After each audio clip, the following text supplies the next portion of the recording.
Nå, dag gutter. Det er nok lidt sent filmet det her, men det er nok min første video det her. Jeg har købt alt muligt, og jeg har haft noget. Jeg kan lige prøve at vise jer et billede her. Af den jeg havde inde, som der så gjort, at jeg har fået alt det her. Jeg viser lige, hvad jeg har købt. Så vi starter med, det er min standardknald. Jeg har altid kørt på lortescooter, men den kører. Så har vi en, der er ikke så meget scooter over den her. Men det er en SMX hedder det faktisk, fordi den har de tynde uden mønster. Hvor det er en RMX, der har den mønster på. Der har jeg en af mine venner, der kører på sådan en, så det kan jeg vise senere. Så har vi en Sonic. Den har smidt nogle lejer og noget forskelligt. Der er et eller andet fuldstændig galt, men ellers så burde den faktisk være rimelig. Og den stod også, jeg kan også vise et billede her, hvordan den så ud før. Og så var der den her. Det er så også svært at se, men det er en BBS. Men den er sgu, det var helt ny med Losse Sport på, og GG-udstødning og smækgas kalder folk det hedder kvikgas. En 19 mm Polini, noget, hvad fanden var det, Polini 3 grams, og så en multivarm, tror jeg der sidder i den også. Og den derovre er standard. Og den herovre, det er en 70 Athlena cylinder med en, hvad fanden er det? 70 cylinder med en Yasuni knækudstødning, nej ikke knæk, men Yasuni udstødning, og en 21 mm Polini udstødning på den. Og så smækgas, som det så hedder, eller kvikgas, eller hvad fanden du vil kalde det. Så det virker perfekt. Nå, men jeg har fået nogle skjolde med. 2,5 gav for den BVS der, og det er fuldstændig autolakerede skjolde. Så de er sgu fine, vil jeg sige. For de penge, alt er autolakeret.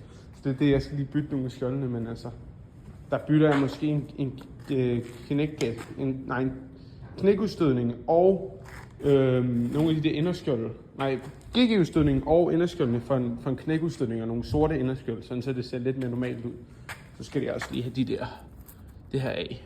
Men det kan man tage, når det er. Den har faktisk været startet. Nu skal jeg lige prøve at vise jer her engang. Den kørte jo faktisk før. Hvilket er så er meget godt. Nu skal vi lige finde vores gemmer engang. Men den havde en standard tænding på. Og så købte jeg jo så en Styler Pro tænding. Men den er jo så blevet snydt på, fordi de er udgået. Så vil jeg jo have, en god tænding, men som I kan se der, så strålerne. Se, den er fuldstændig smadret der. Så den skal jeg prøve at se, om jeg kan få sendt den tilbage. Men den havde en tænding på, der var fuldstændig død, som I kan se her. Det er deroppe, den der udstødning er, og så tanken. Ja, det ser rimelig sådan fint ud. Det har jeg har rodet op, og jeg har også elløbehjul. I skriver bare, hvis I køber det, hvis det er. Det koster, I kan give 2.000 for det. Så. Ja, men det er meget, meget hyggested, kan man sige. Nu er det bare lige for at introducere. Det er ikke så meget med at lave. Fordi jeg havde faktisk købt en helt ny tænding til den her. Men den passer ikke. Det er ikke så godt. Og det er samme med noget lejer inde i gearkassen, skulle jeg til at sige. Inde i geardækslet. Der var et lejer, der var gået, fordi der var, der var slør i det. Så jeg købte et nyt, men som I kan se her, det ligner altså ikke et lejer til sådan en geartab, kan man kalde det for. Så den passer ikke rigtigt. Fucking lort, hvis man skal være helt ærlig. Og skjoldene til Sonic'en, de er originale. Så det er meget godt.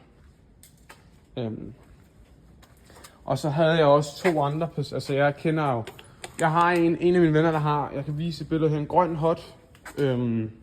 Så har jeg en ven, der har en Peugeot, ligesom min, bare en Speedfighter 2 i den her farve her. Altså sådan her ud. Og så har jeg også en ven, der har sådan en RMX her, så det er sådan lidt til at gå ud fra, kan man sige. Og så har vi lige hygge. Øl der er sådan noget forskelligt herinde. Så det er meget hygge, kan man egentlig sige. Og så kasser og alt muligt lort med ekstra ting. Så ja. Det var alt for den her video. I må huske at like og følge. Jeg er meget, meget ny til YouTube. Så meget har jeg ikke lavet det, så I må meget gerne skrive, hvis der er noget, jeg skal ændre, eller noget, I vil se, eller et eller andet. Så ja. Hej.